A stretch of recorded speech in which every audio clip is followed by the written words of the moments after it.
Abra sua Bíblia, por favor, no livro de Jó, no capítulo 4. Livro de Jó, capítulo 4.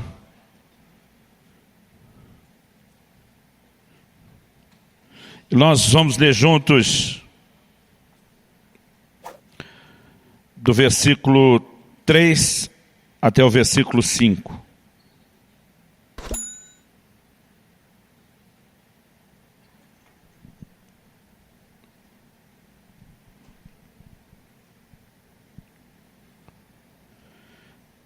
Eu vou ler o texto inicial na Nova Almeida atualizada, que diz: veja bem, você ensinou a muitos e fortaleceu mãos cansadas. As tuas palavras sustentaram os que tropeçavam, e você fortaleceu joelhos vacilantes.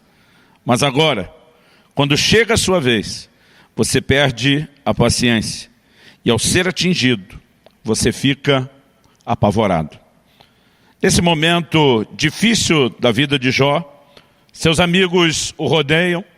A Bíblia diz que permanecem por vários dias sentado, ao lado de Jó em silêncio. A ideia e a intenção é trazer consolo. Em alguns momentos eles falam a verdade, põem o dedo na ferida. Em outros momentos, de forma equivocada, eles acabam julgando Jó, e Deus não gosta da forma como isso acontece. No entanto, acredito que nenhum de nós vai questionar a verdade dessas palavras de Elifaz, um dos amigos de Jó. Ele começa destacando o nível de desânimo a que Jó havia chegado, o nível de desencorajamento que ele estava experimentando. E é o que eu e você precisamos entender, e esse é o assunto da minha conversa hoje, lidando com o desencorajamento. Eu e você precisamos entender que isso é algo que acontece ao ser humano de uma forma geral. Mas nós precisamos entender que isso não acontece com alguém apenas porque essa pessoa esteja numa espécie de problema espiritual ou porque não esteja bem com Deus. A palavra de Deus nos mostra gente séria com Deus, conectada com o Senhor, tendo que lidar com o desânimo ou o desencorajamento. E a palavra de Deus nos mostra também que esse não é um assunto sem importância. O próprio Jesus usa a frase: tende bom ânimo. É lógico que muitas vezes isso pode acontecer num contexto de problemas. A maioria de nós não fica desanimado quando está no auge, vivendo tudo do bom e do melhor. E as situações que geram esse tipo de reação em nós, mas o Senhor Jesus nos ensinou: no mundo tereis aflições. Ele diz: mas tende bom ânimo. Em outras palavras, ele estava dizendo: não deixe as circunstâncias ditar o seu ânimo. Há outra realidade que pode governar você. Mas quando eu olho para Jó, eu vejo aqui o perfil de alguém que sempre foi um encorajador. O texto, de uma maneira muito clara, diz: você ensinou a muitos. Você fortaleceu as mãos cansadas. Suas palavras sustentaram os que tropeçavam. Você fortaleceu os joelhos vacilantes. Em outras palavras, se tem alguém que entende encorajamento, é tu, meu irmão. Você tem praticado isso, você tem sido um instrumento de Deus para levantar os outros. Ele diz: mas agora, chegando a tua vez. O versículo 5 de Jó, capítulo 4, na NVI, foi traduzido assim: mas agora que se vem dificuldade, você desanima. E a verdade é que quando o assunto é desânimo, ou desencorajamento, não importa o quão encorajador você já possa ter sido com qualquer pessoa à sua volta. Quando chega a sua hora e o seu momento, toda a teoria e o conhecimento que você tem, que muitas vezes já pode até ter funcionado para levantar os outros, você descobre que ele parece ter uma grande dificuldade de funcionar em seu próprio favor. E esse é o ponto que eu quero explorar para essa nossa conversa hoje. Eu sei que hoje é o Dia das Mães, parabéns para todas vocês. Eu tentei, gente, achar alguma mensagem de mãe para pregar. Eu acho que tem coisa que eu sou muito ruim. Eu não consegui achar. Eu falei: meu Deus, a Bíblia é tão grande e não saiu nenhuma mensagem. Mas eu creio que Deus tinha um outro plano e um outro propósito. E que essa manhã não será só uma manhã de instrução, orientação, mas eu creio que será uma manhã de socorro e intervenção de Deus. Eu creio que você está num ambiente profético, de ação do Espírito Santo, de intervenção de Deus, onde a palavra pode te tocar de uma forma como você nem imagina. Seja esse o seu momento ou não. Eu quero chamar a sua atenção aqui para essa verdade que a palavra de Deus nos mostra e nos revela. Eu olho para Jó e descubro que Jó, à semelhança de outros homens e mulheres de Deus na Bíblia, era gente parecida comigo e com você. Nós muitas vezes funcionamos como encorajadores dos outros, até que chega o nosso momento. Nós sabemos que não é correto estar desanimado, e é por isso que a gente tenta levantar os outros. Não apenas porque a gente se ama e se importa e quer ver mais do que uma cara triste, um sorriso, mas a gente sabe que é importante vencer o desencorajamento. Mas a verdade é que quando chega a nossa vez, nós nem sempre conseguimos saber como lidar com isso. A palavra de Deus nos diz, em Tiago, no capítulo 5 e no versículo 17, que Elias era homem semelhante a nós. Mas a Bíblia diz assim, sujeito aos mesmos sentimentos. E é quando eu leio essa descrição, que ele era parecido como eu e você, parecido com a gente, é quando eu leio essa descrição que eu começo a perceber, porque na verdade a Bíblia está dizendo que ele tem uma estrutura muito parecida com a nossa. E Elias, na minha opinião, é uma das pessoas da Bíblia que mais manifestaram a tal da bipolaridade. Uma hora ele está fazendo descer fogo do céu, vê uma nação inteira cair de joelhos gritando só o Senhor é Deus, vive um cenário de avivamento como poucos, mas daqui a pouco ele corre para uma caverna e ele pede para si a morte. O curioso é que a Bíblia diz que ele fugiu para aquela caverna porque Jezabel, a mulher de Acabe, do rei Acabe, ameaçou matá-lo. E a Bíblia diz que ele fugiu para salvar a vida. Esse era o propósito da fuga e de se esconder na caverna. Mas quando chega na caverna, a Bíblia diz que ele pediu para Deus a morte. E é algo que me parece bem confuso. Se eu fosse Deus, teria dito para ele, então volta que Jezabel resolve o problema. Ela está tentando te matar desde o início e não queria. Agora você quer morrer. Muitas vezes nós entramos nesse tipo de comportamento que nem a gente sabe o que a gente realmente quer. Agora, se acontece com gente como Elias, que tem a mesma estrutura, parecida comigo e com você, eu percebo que de alguma forma a palavra de Deus não está denunciando só a bipolaridade de Elias. Ela está denunciando também a nossa. Nós temos a inclinação aos altos e baixos. No entanto, nós precisamos entender como lidar com isso. Porque uma atitude correta diante de um momento de encorajamento, ela vai fazer toda a diferença. E uma atitude errada também fará toda a diferença.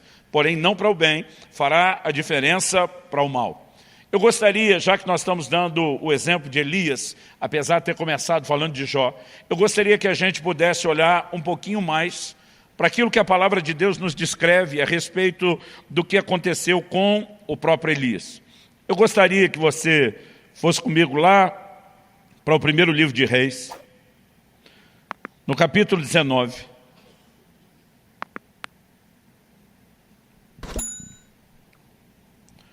Primeiro livro de Reis, capítulo 19, a partir do versículo 1. Acabe contou a Jezabel tudo que Elias havia feito e como havia matado todos os profetas à espada. Então Jezabel mandou um mensageiro Elias para dizer-lhe que os deuses me castiguem se amanhã a essas horas eu não tiver feito com a sua vida o mesmo que você fez com a vida de cada um deles. 850 profetas ao todo. Normalmente a gente lembra só dos de Baal e esquece os de Azera ou Azerá. 850 profetas, que serviam aos ídolos, aos falsos deuses, haviam sido executados depois daquele momento de arrependimento do povo e de volta do coração do povo para Deus. Agora, todos eles eram sustentados, promovidos por Jezabel. E agora Jezabel manda o recado, e o versículo 3 diz, Elias ficou com medo. Levantou-se e, para salvar a sua vida, se foi. Chegou a Berseba, que pertence a Judá. E ali ele deixou o seu servo. Ele mesmo, porém, foi para o deserto, caminhando um dia inteiro. Por fim, sentou-se debaixo de um zimbro, sentiu vontade de morrer e orou, basta, Senhor, tira minha vida, porque eu não sou melhor do que meus pais. Deitou-se e dormiu debaixo de um zimbro, e eis que um anjo tocou nele e lhe disse, levante-se e coma. Elias olhou e viu perto da sua cabeça um pão assado sob pedras em brasa e um jarro de água. Comeu, bebeu e tornou a dormir. E o anjo do Senhor voltou, tocou nele e lhe disse, levante-se e coma, porque a viagem será longa. Então Elias se levantou, comeu e bebeu, e com a força daquela comida, caminhou 40 dias e 40 noites até Horebe, o monte de Deus. Ali entrou numa caverna onde passou a noite. E eis que a palavra do Senhor veio a ele e lhe disse: o que você está fazendo aqui, Elias? Ele respondeu: tenho sido muito zeloso pelo Senhor, Deus dos exércitos, porque os filhos de Israel deixaram a tua aliança, derrubaram os teus altares, mataram os teus profetas à espada, só eu fiquei, e eles estão querendo tirar-me a vida. Então foi-lhe dito: saia daqui e fique diante do Senhor no monte.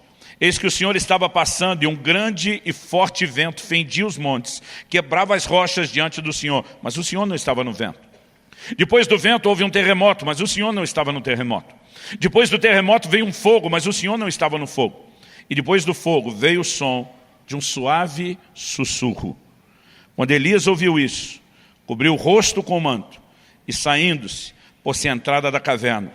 Ao que ele veio, eis que lhe veio uma voz e lhe disse: o que está fazendo aqui, Elias?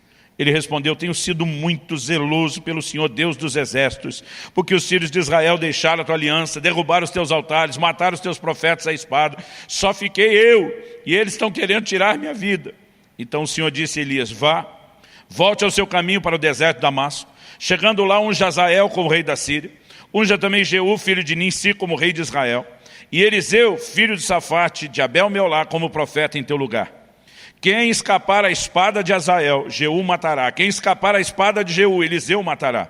E também concevei em Israel 7.000, todos os joelhos que não se dobraram a Baal, e toda a boca que não o beijou.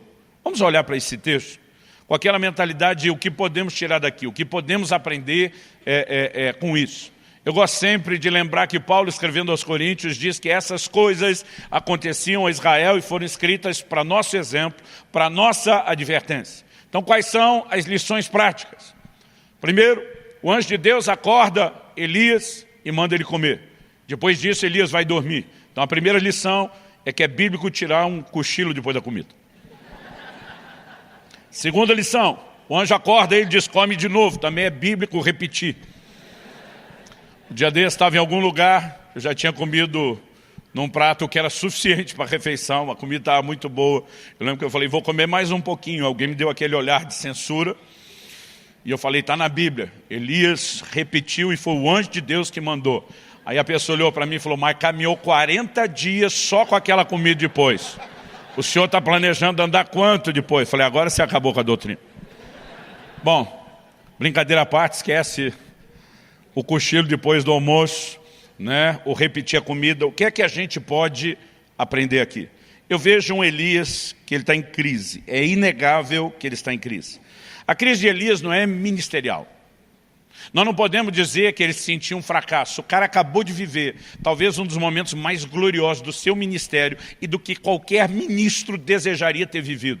Ver fogo descendo do céu, ver um duelo de deuses, ver, né, o inimigo sendo envergonhado, uma nação se voltando para o Senhor. Ele vive as manifestações de Deus de uma forma muito intensa. Ele está tendo resultados no seu ministério. Ele pessoalmente viveu o cuidado do Senhor de uma forma singular. Durante os 3 anos e meio de seca, Deus o sustentou de forma sobrenatural. Corvos levavam alimento, pão e carne para ele todos os dias. Quando o ribeiro se seca, Deus provê novamente de uma forma milagrosa aquilo que ele precisa. A gente olha para Elias e não dá para dizer nem que nas suas circunstâncias ele se sentia abandonado por Deus e nem que o ministério não tivesse rompido ou tido resultados. A crise de Elias não é necessariamente a crise de alguém que está vivendo o fracasso. Não é necessariamente a crise de alguém que não teve contato com nenhum tipo de sucesso. E eu acredito que essa informação é importante, porque muitas vezes nós podemos deduzir que desânimo, que desencorajamento vem de quando a gente não consegue ter nenhum tipo de realização. Eu quero te dizer que isso não é verdade. Nós podemos estar vivendo um ambiente de realizações, e porque temos determinados anseios dentro de nós que não foram satisfeitos, nós podemos deixar que esse nível de anseio não satisfeito, às vezes fale mais alto do que tudo aquilo que foi satisfeito. E eu acho que isso é parte do assunto que a gente tem que levar em questão. Porque se você está enfrentando momentos de desencorajamento, você precisa tentar enxergar com clareza o seu quadro e a sua situação. Eu olho e não vejo um Elias que está debaixo de estresse físico. Com a força daquela comida, o homem andou 40 dias. está sobrenaturalmente sustentado. Então, a gente também não pode dizer que é meramente isso. A crise dele não é falta de unção, porque ele viu descer fogo do céu. Não é falta de fé. Além do sustento sobrenatural dos corvos, nós vemos o homem orando e Deus fechando os céus, orando de novo e Deus abrindo os céus. Então, qual era o problema de Elias?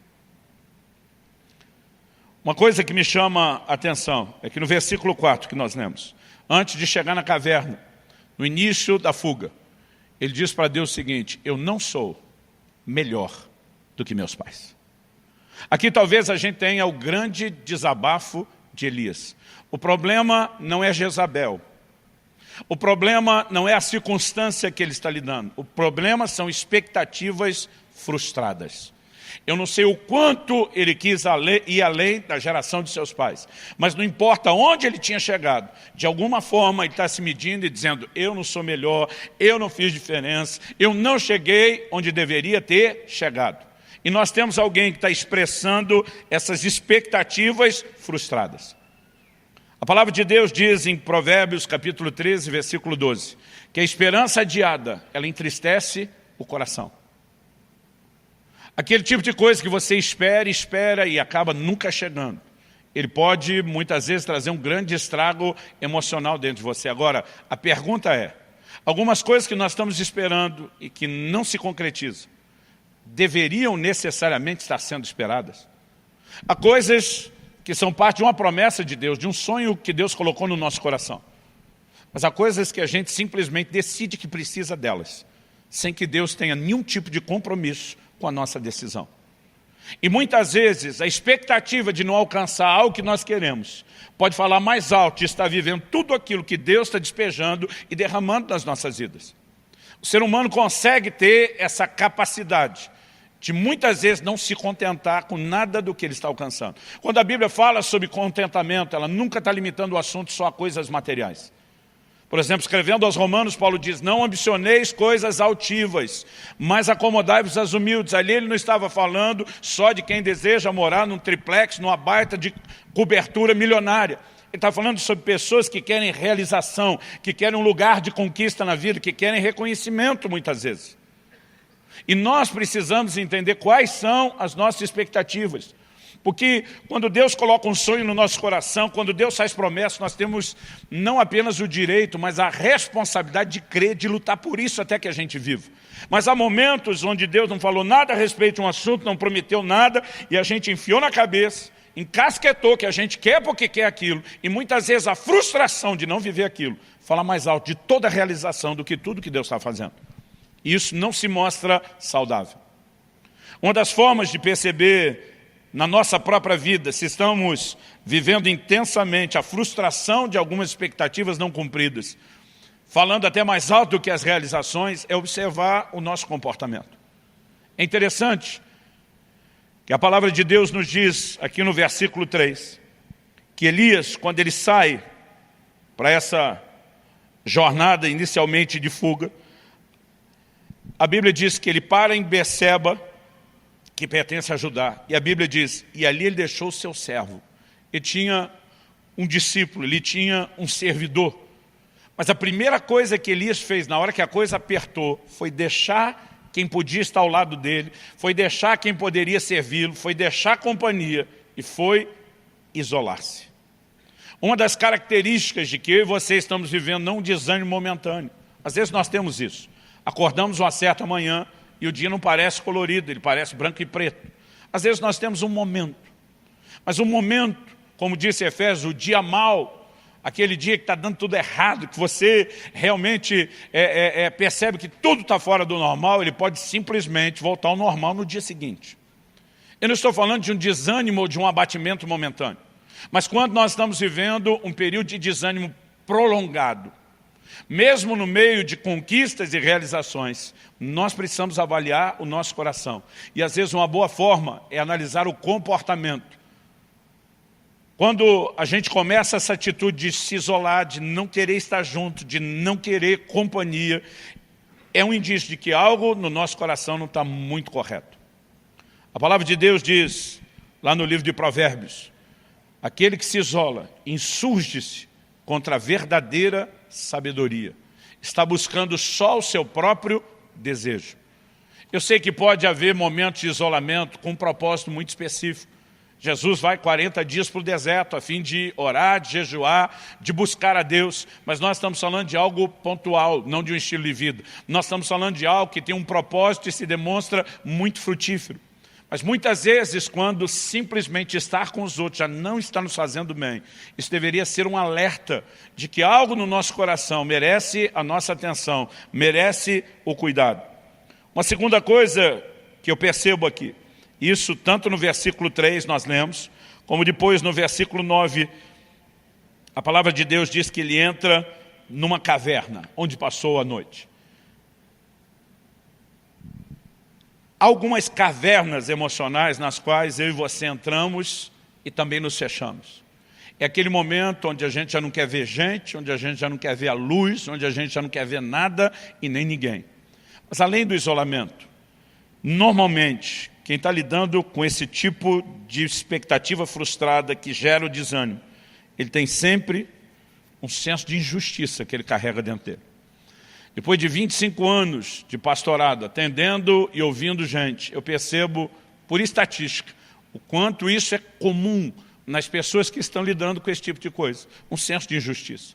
Elias diz para Deus, mataram os teus profetas à espada, só eu fiquei. E só eu fiquei se tem alguém que te levou a sério, que te honrou, que sobreviveu para manter o ministério e a tua obra viva, sou eu. Em outras palavras, o Senhor tinha que estar me protegendo de uma maneira especial. Eu não tinha que estar correndo da Jezabel por fazer a sua vontade. Deus nem discute se Jezabel está caçando ele ou não. Deus olha para ele e diz, ei, tem 7.000 que não dobraram os seus joelhos a Baal. Você acha que só você é o cara, que só você ficou? Você só está enxergando você porque você desconectou dos demais. Essa é a única razão pela qual você está achando que ficou sozinho. Porque se você tivesse conectado com os outros, você ia ver quanta gente está me servindo, quanta gente está me buscando, quanta gente está sendo fiel. Mas a sensação do só aconteceu comigo só eu te levei a sério, só eu estou pagando o pato. Gente, esse senso de injustiça. E a maioria de nós sabe muito bem quando ele está lá. Não é só o que você sente no dia a dia, é aquilo que você tem vontade de falar para Deus na oração. É quando você está orando e diz, Senhor, apesar do Senhor ter dito, nunca te deixarei, jamais te abandonarei, parece que o Senhor não andou se lembrando do que prometeu. Nós podemos perceber nesse tipo de conversa que ele simplesmente está transbordando parte de uma crise interior. Agora, eu fico olhando para esse senso de injustiça e acredito que ele vem de um único lugar, das comparações que a gente faz. A gente tem mania de comparar a nossa vida com a dos outros com a nossa, dos outros com os outros mesmo, e a gente vive de comparação. Quando o Senhor Jesus estava falando com Pedro, olha Pedro, eu vou te dizer de que forma você vai me glorificar, com que tipo de morte. A Bíblia diz que a primeira reação de Pedro foi olhar, viu que João vinha seguindo e pergunta para o Senhor, e quanto a este? Em outras palavras o que vai ser dele? Jesus disse, eu quero que ele fique até que eu venha, o que te importa? Em outras palavras, isso lá é da sua conta, seu cabeção. Eu tenho um assunto com você, eu tenho outro com ele, eu tenho um propósito para você, eu tenho outro para ele.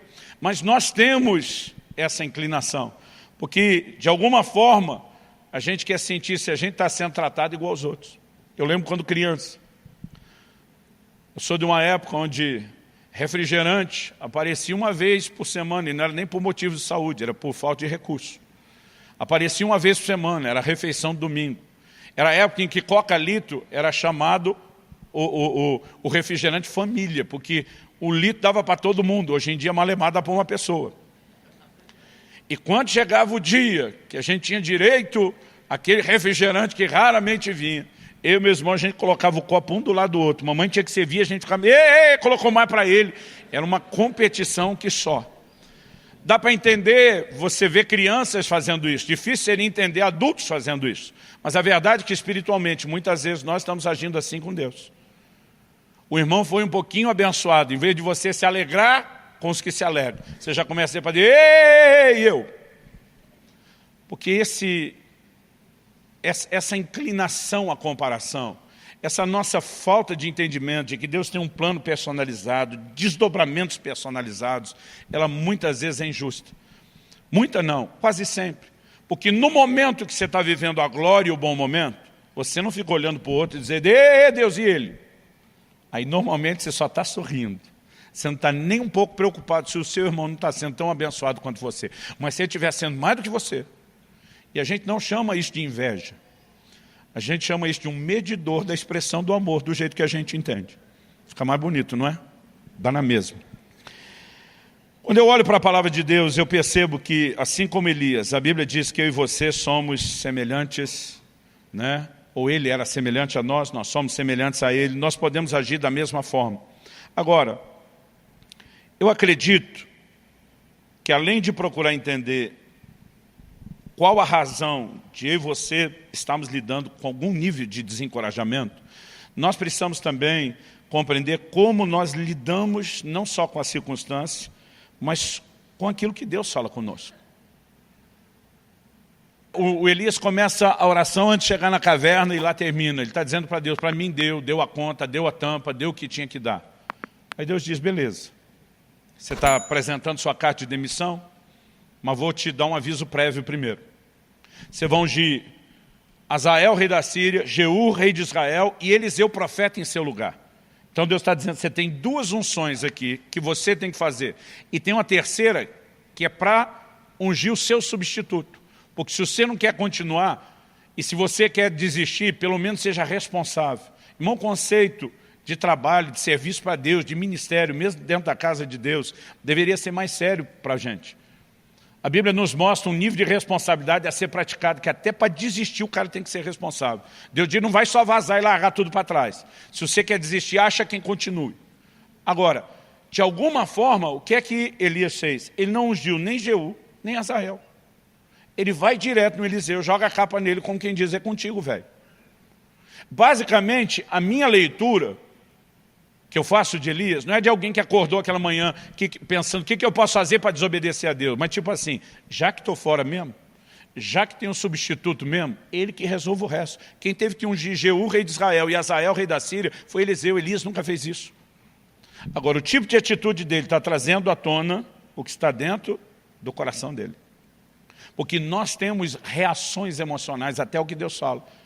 E se a gente começar a aprender a olhar para dentro de nós, nós vamos perceber quanta coisa que está dentro de nós e precisa ser resolvida. Nabucodonosor tem um sonho. Ele não lembra o sonho. Deus manda alguém para dizer se sonhou isso, não só lembrar e também interpretar. Se ele só interpretasse, o rei ainda poderia dizer, talvez seja coisa da cabeça dele. Mas como ele não lembra e a pessoa conta exatamente o que ele sonhou, o rei sabe que Daniel não tinha como saber isso. Então, a partir disso, na interpretação, é lógico que a mensagem entra com toda a credibilidade. E aí Deus diz o seguinte, através de Daniel, que está diante do rei, diz, olha, você viu uma estátua com 4 tipos de metal, você é a cabeça de ouro. A estátua representava os impérios mundiais. O Senhor diz, você é a cabeça de ouro, mas depois de você virá um reino inferior ao teu. Nós sabemos que Babilônia foi o primeiro império mundial, mas foi sucedido pelos medo-persas. Mas haveria uma terceira mudança de metal. Os medo-persas foram sucedidos como império mundial pela Grécia, que por sua vez foi substituído por Roma. Antes de Babilônia, ninguém nunca dominou o mundo. Depois de Roma, ninguém nunca mais dominou o mundo. Naquela estátua que representava o império mundial, Deus diz, vão ter 4 reinados. Aí o Senhor está falando para o Nabucodonosor, você é a cabeça de ouro, mas você não vai ficar aí muito tempo não, daqui a pouco vão tomar o seu lugar. Se coloca no lugar do homem, que foi o primeiro a dominar o mundo. Você queria sim ser substituído? Capítulo 3 de Daniel começa logo depois dessa história, dizendo que ele mandou construir uma estátua. O que é que ele tinha sonhado? Com uma estátua gigante. O que é que ele mandou construir? Uma estátua gigante. Qual a diferença entre a estátua que ele mandou construir e a que ele sonhou? Que naquele sonhou, só a cabeça era de ouro. Agora ele manda fazer uma estátua inteira de ouro. O que você acha que ele está dizendo, consciente ou não? Para mim está dizendo, é ruim que eu sou a cabeça de ouro e você trocar depois. Eu sou a estátua toda, eu cheguei para ficar, daqui ninguém me tira. A reação dele ao que Deus falou não é muito difícil de perceber ou entender. Eu quero te perguntar, normalmente, quais são as suas reações ao que Deus está falando sobre você, a sua condição e o seu estado? Porque isso vai revelar mais a respeito de você e do estado do seu coração do que você pode imaginar. Não tem como Deus simplesmente tirar eu e você dessa crise, se nós não tivermos a capacidade de reagir de uma forma correta ao que Ele está fazendo. Mas já que nós falamos em crise, a segunda coisa que eu quero abordar aqui, depois de falar da crise de Elias, que é parecida com muitas vezes as nossas, é a forma de Deus agir em nossas crises. Em primeiro lugar, a gente tem que entender por que Ele deixa a gente passar por crise.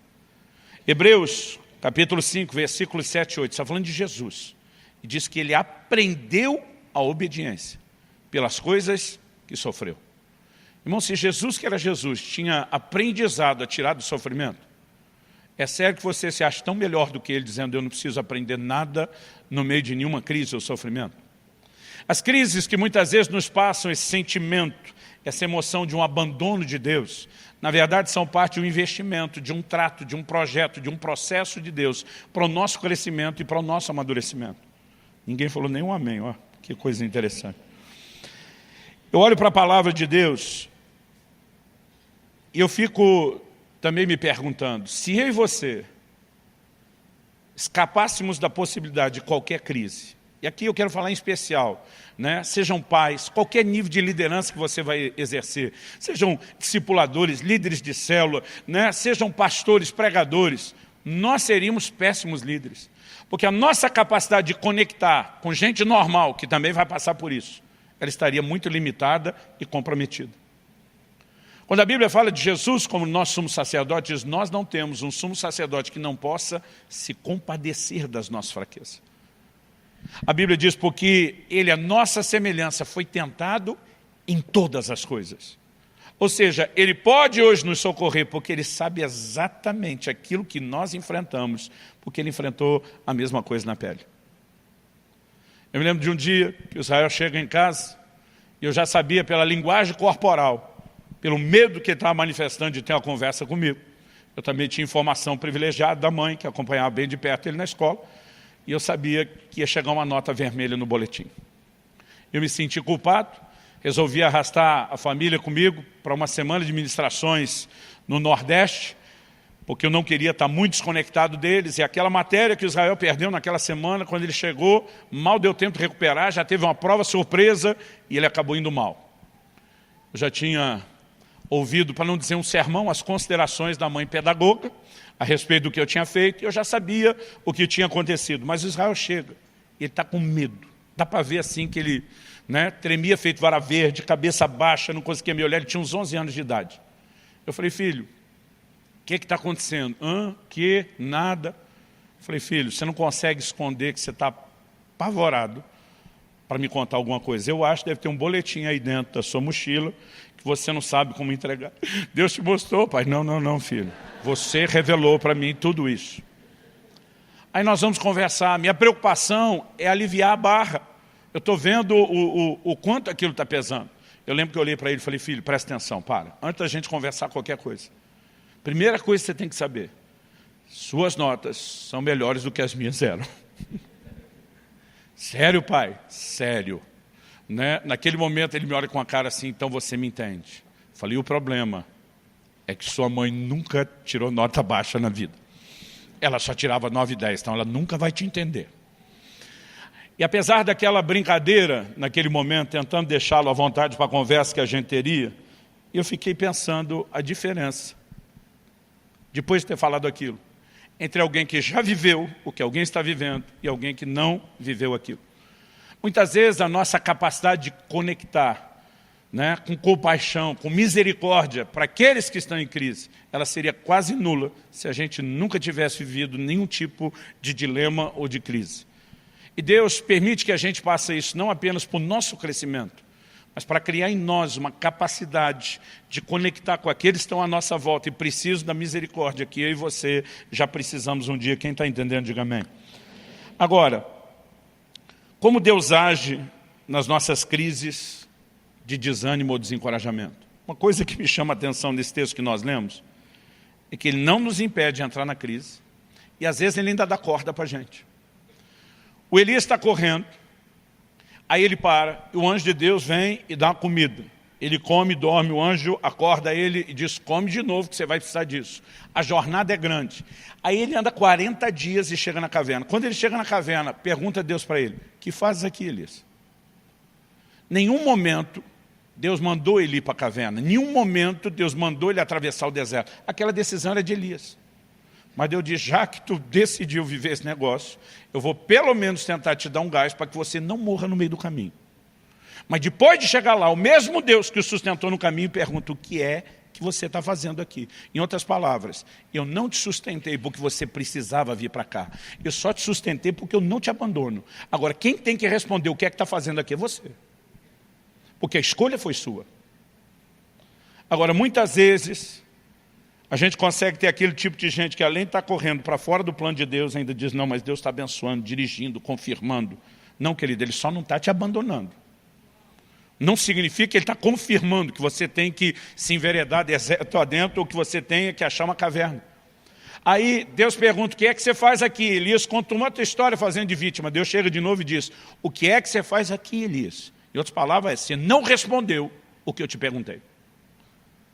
Porque esse tipo de resposta é importante. E quando eu olho esse perfil da ação de Deus, eu acredito que essa pergunta nos mostra que Deus não enviou Elias. Deus o abençoou, cuidou dele no caminho. Mas o profeta fez só o que Deus decidiu fazer. Aí Deus disse para ele, sai da caverna. Sabe o que Deus está dizendo? Eu me recuso a falar com você do lado de dentro. Eu posso ter apoiado você no sentido de não te abandonar até chegar aqui. Mas se você quer uma reviravolta, se você quer escutar minha voz, se você quer entender os novos desdobramentos, sai daí. Quem entrou na caverna foi você, quem sai é você. Eu não te tiro daí, sai. E é só depois que ele sai, que Deus fala com ele lá. Nós precisamos entender que muitas vezes estamos vivendo o fruto das nossas escolhas, das nossas decisões. Ainda que elas foram ofuscadas por sentimentos, emoções erradas, bagunçadas, Deus está dizendo, começa a arrumar a bagunça que você fez, porque eu sozinho não vou fazer isso tudo por você não. Quem está entendendo, diga amém. Quem está pensando em alguém que tinha que estar aqui ouvindo essa mensagem, não diga amém. Nesse processo de Deus dizer para ele sai, e a ordem que Deus dá para ele, olha aí comigo, deixa eu ver o versículo, estamos falando aí de 1 Reis 19, para quem esqueceu. No 11, Deus diz para ele, sai da caverna e fique diante do Senhor no monte. Depois no versículo 15, então o Senhor disse a Elias, vá e volte o seu caminho para o deserto de Damasco. Eu fico olhando para isso e a sensação para mim é de Deus dizendo, porque é o seguinte, Elias estava lidando com quem? Com Acabe e Jezabel, que eram reis do Império do Norte, do Reino do Norte, que era o Reino do Norte. Depois de Roboão, filho de Salomão, as 12 tribos se dividiram. Judá e Benjamim, que eram do sul, se uniram e formaram o Reino de Judá. E todas as outras 10 tribos formam o Reino do Norte. Quando a Bíblia diz que ele desceu a Berseba, que pertence a Judá, significa que ele sai do norte e desce para o sul de Israel. Agora Deus está dizendo, volta o caminho do deserto, que você vai para a Síria, que era ainda mais ao norte do que o lugar de onde ele veio. Deus está dizendo, toda essa caminhada no deserto foi à toa e desnecessária. Pega o caminho de volta. Vai andar tudo de novo. Interessante que agora a gente não tem informação se teve alimento especial para a jornada de volta. Mas tem uma ordem clara de Deus a respeito disso. Em outras palavras, Deus está dizendo, você é responsável por consertar as coisas e a própria bagunça que você fez. No entanto, mesmo Deus chamando a responsabilidade sobre Elias, dizendo, sai da caverna, Deus ainda fala com ele, se manifesta para com ele. E nós servimos a um Deus que não nos abandona nos momentos de crise, embora nos responsabiliza por aquilo que a gente está fazendo errado e pela necessidade que a gente tem de corrigir. Agora, uma coisa interessante nessa lição que Deus dá a hora que o Elias sai, é que a Bíblia diz que teve vento forte despedaçando rocha. Irmão, eu não consigo imaginar que tipo de vento é esse que quebra a rocha. Mas isso aconteceu. Teve terremoto, teve fogo. Agora, a Bíblia diz que Deus não estava em nada daquelas coisas. Quando eu e você estamos nesse lugar de isolamento e de crise, a gente acha que a única forma de sair é só com Deus fazendo coisas espetaculares, extraordinárias.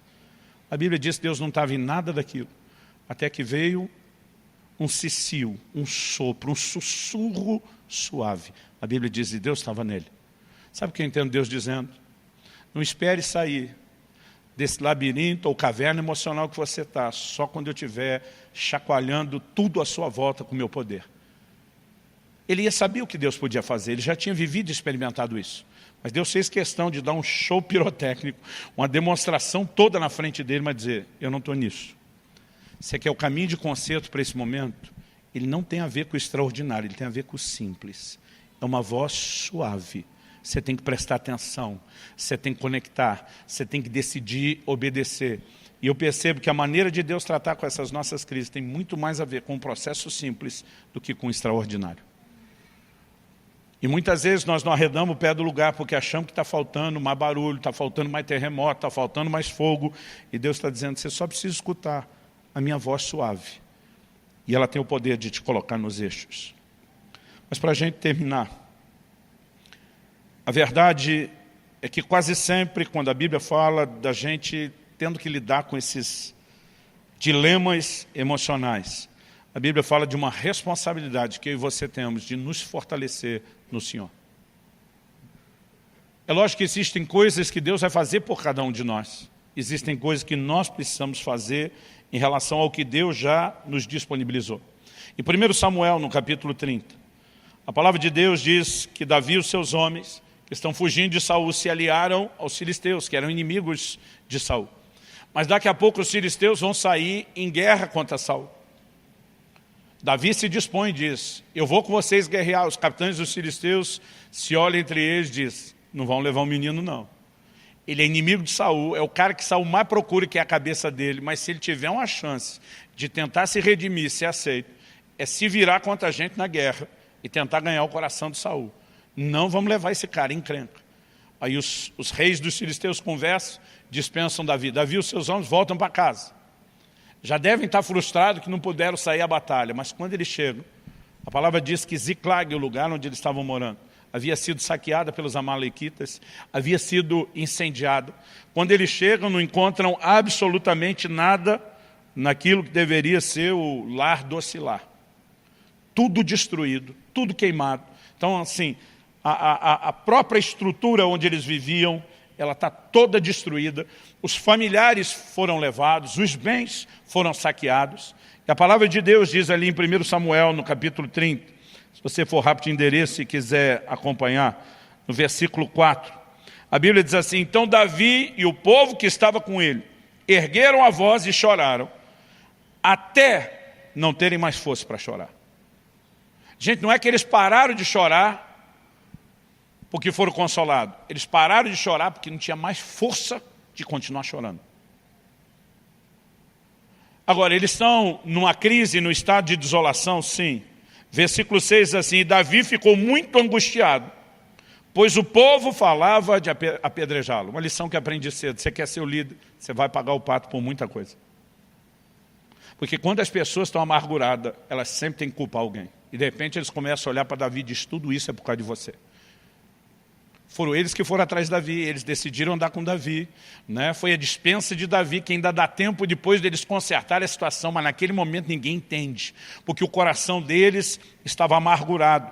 O versículo diz, pois o povo falava de apedrejá-lo, porque todos estavam amargurados, cada um por causa de seus filhos e suas filhas. E o texto diz assim, mas Davi se reanimou no Senhor seu Deus. Quando ele vê aquela turma já falando em apedrejar, ele disse, se eu não reagir, essa história vai acabar aqui, vai acabar da forma mais trágica. Há um momento onde a minha e a sua ficha tem que cair, de que nós temos que reagir, de que nós temos que decidir mudar e virar o jogo. E a Bíblia diz que ele se fortaleceu no Senhor. A tradução que eu estou lendo diz que ele se reanimou no Senhor. É possível você encontrar ânimo no Senhor, porque você decide buscar e encontrar isso. Quem está entendendo, diga amém. Agora, eu acho lindo nessa história, quando ele decide se fortalecer no Senhor, ele vai consultar o Senhor depois disso, ele faz 2 perguntas, e Deus dá 3 respostas. Dá uma olhadinha nesse texto aí de 1 Samuel 30. O texto diz assim, no versículo 7, disse Davi a Abiatar, o sacerdote, filho de Ameleque, traga aqui a estola sacerdotal. E Abiatar a trouxe a Davi. Gente, em momentos de dor, nós precisamos aprender a recorrer à presença de Deus. Por favor, diga amém. Verso 8, então Davi consultou o Senhor dizendo, devo perseguir esse bando? Conseguirei alcançá-lo? Então, em primeiro lugar, a gente tem que tentar alguma coisa? Sim. Se a gente tentar, nós vamos achar o bando? Ou vai ser um esforço inútil, perseguir gente no deserto que talvez não deixe o rastro? São as duas perguntas que ele faz. O Senhor respondeu: 1, persiga o bando. 2, porque você certamente o alcançará. E 3, a pergunta que eu acredito que Davi não teve coragem de fazer: e libertará aos cativos. Eu acho que naquela altura do campeonato eles estão vivos, nós vamos recuperá-los. Essa é a pergunta que ele não tem coragem de fazer. Mas Deus se antecipa e diz: eu vou intervir. Irmão, normalmente nós atribuímos a Deus a razão de algumas desgraças, em vez de entender que Ele pode ser exatamente a solução para a mudança do quadro. E tem gente que nessa hora chora da vida, chora de Deus, chora do que perdeu e não reage. Agora, pessoas como Davi que nos ensinam que quando nós decidimos lutar, quando nós decidimos reagir, nós vamos ver esse Deus que nós estamos acusando de não ter protegido a gente, intervindo para que a gente recupere aquilo que a gente perdeu por nossas escolhas. Quem foi que disse que Davi tinha que sair e lutar contra Saul? O problema era dele com Saul, não era dele com toda a nação que ele ia governar. Não fazia o menor sentido Davi se dispor a lutar aquela batalha. E se não tivesse saído, não tinha Malequita que tinha enfrentado aqueles valentes e levado todo mundo. Mas normalmente, porque nós não resolvemos um tipo de problema, nós nos metemos em outro. Então ele está começando a ficar bronqueado e amargurado com o Saul que está perseguindo ele. Ele diz: quer saber, eu não vou mais só fugir, eu vou cair para cima, eu vou enfrentar, eu acabo com a raça do Saul. E ele deixa a casa descoberta e desguarnecida, porque não está sabendo lidar com outro tipo de problema. E agora ele tem um problema maior do que o primeiro. E aí, em vez de culpar Deus, de repente ele entende: Senhor, como eu posso consertar? Deus diz: já que você botou a cabeça no lugar, o bom senso e o juízo, e ativou a fé, bora, Davi, vamos recuperar o terreno perdido. E sabe, eu sinto que, embora isso seja uma orientação genérica que sirva para todo crente, em qualquer tempo, em qualquer época, em qualquer lugar, há muita gente, nesse dia, que precisava ouvir de Deus essas coisas. Mas não apenas para que você saia daqui com instrução. Eu acredito que você está num lugar onde você pode se fortalecer na presença do Senhor. Eu quero que você se coloque em pé. A diferença entre o que acontece com Davi e Elias é que com Davi tudo voltou ao normal. Com Elias não. Elias transfere o que tem que transferir para Eliseu, decide encerrar as coisas o mais rápido possível. E o que me admira é Deus ter tirado Elias da terra com tanta honra. O que me faz entender, além do crédito, obviamente, que ele tinha, pelo tanto que ele tinha feito, que para Deus, quem nós somos, ainda é mais importante do que só aquilo que nós fazemos. O seu valor diante de Deus não é só pela sua mão de obra. Não é só porque Ele pode contar com você e com aquilo que você pode produzir. Ele te ama por quem você é, independente da sua produtividade.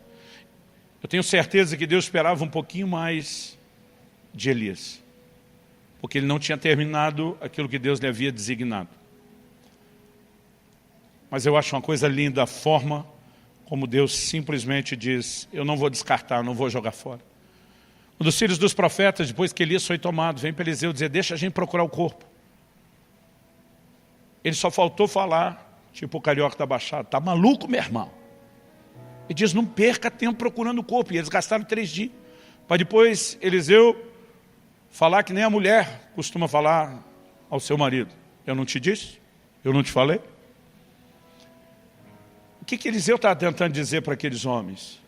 Deus não vai pegar o servo dele e descartar como alguém faz com um copinho de plástico descartável desses depois de beber água. Deus não é assim. Deus não pega a história de alguém que o serviu e simplesmente joga fora e descarta. Não funciona assim. E quando eu vejo o desanimado Elias sendo tratado por Deus, mesmo com esse tipo de honra, eu digo: Deus, o Senhor é fiel mesmo quando não somos. O Senhor é um Deus acima de qualquer suspeita, que merece o nosso amor, a nossa devoção. Mas a verdade é que nós precisamos entender esse Deus que é fiel, que se comprometeu dizendo: eu nunca vou deixar você. E se você encasquetar, feito um cabeçudo que tem que ir para o deserto e diz: ainda assim não te abandono, lá na frente eu vou mandar você pegar o caminho de volta, eu vou perguntar o que você fez. Mas mesmo assim, ainda seguro a onda, eu não te abandono no deserto. Quando o amor de Deus e o seu caráter começa a ser melhor entendido, isso nos sustenta em momentos difíceis. A mulher de Jó está tão apavorada do que está acontecendo, ela diz, amaldiçoa Deus e morre. Ele diz para ela, você fala como uma louca. Ainda que ele me mate, eu louvarei. O que é que Jó está dizendo? Ele está acima de qualquer suspeito. Pode parecer até que ele está tentando acabar com a nossa raça, e nós vamos louvá-lo. Porque ele sabe o que faz. A gente não sabe o que ele faz, mas ele sabe o que faz. Paulo dizia, eu sei em quem tenho crido. Eu gosto de dizer que a fé se apoia no caráter de Deus. No momento de emoções difíceis, não baseie sua fé e o seu relacionamento com Deus naquilo que você está sentindo. Baseie-se na revelação de quem Ele é, que já foi claramente explicitado na palavra de Deus para mim e para você. Mas a verdade é que todos nós vamos lidar com momentos de desânimo. E a pergunta é, o que é que nós vamos fazer com eles? Outro dia alguém me perguntou, pastor, eu acho que é mais fácil falar isso para o senhor, porque o senhor parece ser indesanimável. Falei, pergunta para minha mulher, porque ela já passou do meu lado. Todos nós já vivemos momentos de crise e dificuldade. Mas quando você olha alguém que já cresceu, às vezes você não consegue lembrar daquele histórico. Um dia meu filho, bem criança, ele falou, pai, a sensação que eu tenho quando eu olho para você é que você não tem medo de nada. Eu falei, por quê? Ele falou, porque você nunca demonstra medo. Eu falei, filho, deixa eu te explicar uma coisa, corajoso não é o que não tem medo. Corajoso é o que vence seus medos. Se você perguntar se o pai é corajoso, eu vou dizer sim. Se você perguntar se eu tenho medo, eu também vou dizer sim. E como eu posso ter medo de ser corajoso? Eu venço eles, eu luto contra eles. Nenhum de nós, irmão, vai estar num lugar onde não precisa lutar contra o desânimo. A questão é que se a gente não lutar em situações como essa de desânimo prolongado, ele começa a engolir a gente, fazer muito mal não só para a gente. Atitude de isolamento fazem mal para os que estão à nossa volta e que não têm culpa de nada. Atitudes de crise, de expectativa frustrada começam a fazer mal para o nosso relacionamento com Deus. Porque nós, naquele senso de injustiça, começamos a cobrar Deus como se Ele não estivesse sendo Deus que deveria ser. Não tem como essa história terminar bem se você não decidir abandonar a caverna e dar a volta por cima. O cara que valorizava a vida e foge para salvá-la, daqui a pouco entra num nível tal nesse sentimento, que já não quer mais viver. Todo desânimo prolongado tem a grande possibilidade de te colocar num lugar pior, de depressão, e num outro pior ainda, de não mais querer continuar vivendo. E Deus está dizendo para Elisa, é você que tem que sair da caverna que você se enfiou. Eu vou intervir na sua vida, mas você toma essa decisão. Então, hashtag fica a dica para você que está lidando com isso nesse momento, de tomar a sua decisão, sabendo que vai poder contar com a ação e com a intervenção de Deus. Eu gostaria que nós orássemos. E se você é alguém que não necessariamente está vivendo um momento de desencorajamento ou de desânimo, eu creio que no mínimo esse é um momento não só de aprender a lição, mas de talvez orar por alguém. Que você lembre de alguma forma que está vivendo ou passando um momento desse. Pai, nós oramos e clamamos no nome do Senhor Jesus, pela manifestação da graça e do favor do Senhor nessa manhã. Eu oro que esse possa ser um dia de festa, não apenas por celebrarem e honrarem as mães ou o legado que elas deixaram, mas eu oro que esse possa ser um dia de alegria, também por ser, ó Deus, o início da mudança, da reversão de um quadro de desânimo, de angústia, de peso, de opressão emocional. Nós oramos, Espírito Santo, a você o Consolador, orando que a capacidade de entender e aplicar a Tua palavra debaixo da Tua orientação e intervenção também se manifeste. Nós suplicamos nessa manhã graça e favor do Senhor sobre cada um dos nossos irmãos e irmãs. Em nome do Senhor Jesus. Em nome do Senhor Jesus.